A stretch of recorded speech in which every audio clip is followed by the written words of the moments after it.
Weight loss, facts and some fiction. Lately, I've been seeing a lot of incorrect information about why people are overweight and why people have difficulty losing weight. The sad part about this is that in the preparedness community, there's a lot of people that are so-called preppers that are saying things that are absolutely not correct. And I wish they would actually do a little research before they make videos that put impressions upon tens of thousands of people. The single most important factor of weight management is your diet, what you consume. And it's not just what you consume, it's the nutrients in what we consume. When an individual is nutrient deficient, their body craves more food because it is trying to get more nutrients to satisfy the body.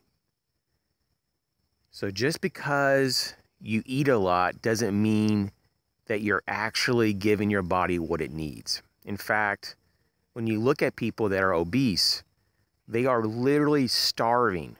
Even though they have all this extra fat, they still don't have the raw materials, the nutrients that the body craves.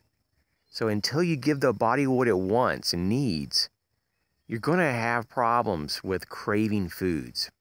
Craving, by its definition, is the wanting of the basic essentials of the building blocks that makes our body work. Now, outside of nutrition, we have stress and sleep that are large factors, and it's probably about equal to movement or exercise. But to say that exercise is by far the most important aspect of health and weight management, it is completely not true.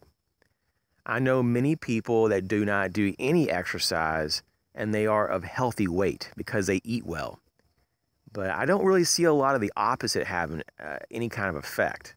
You know, people eating junk food, but exercising and they look good and feel good. You don't typically see that. Yes, it is true that when you work out and you exercise, it is good for the body. But so many times in the modern day, people go to extremes and they overdo it and they wear their body out. So you have to have a happy medium. You know, and I'm not against exercise. I'm just saying use common sense.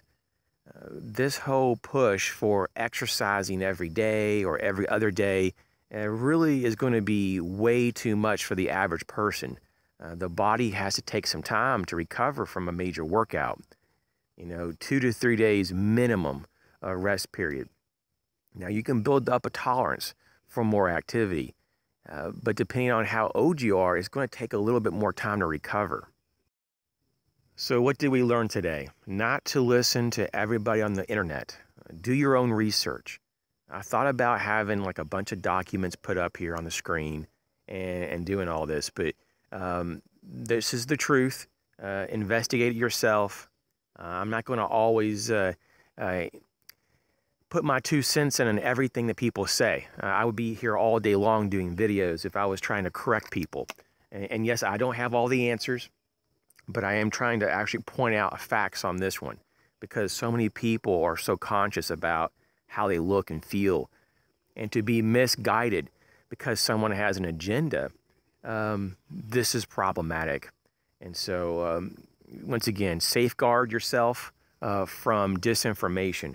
Even if that person believes that they're correct, it doesn't mean that they're actually correct. There's big differences. You know, you can believe all you want, but it doesn't make it a fact.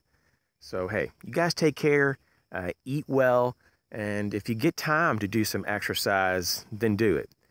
You know, and by all means, you should be active anyways. Exercise should just be a little bit on top of your daily movement. And if you think about, you know, when we were in a more primitive state, we didn't go to the gym, you know. And a lot of things are very artificial these days. So don't get caught up in the hype, you know, the hype to do these things that break down our bodies.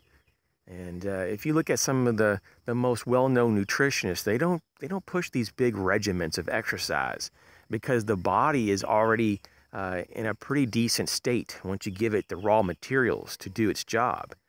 And yes, strength training is very beneficial, especially the older you get. It helps to increase bone density and a lot of other things. But let's just be clear that you can overdo it once again, and you can cause sometimes more harm than good.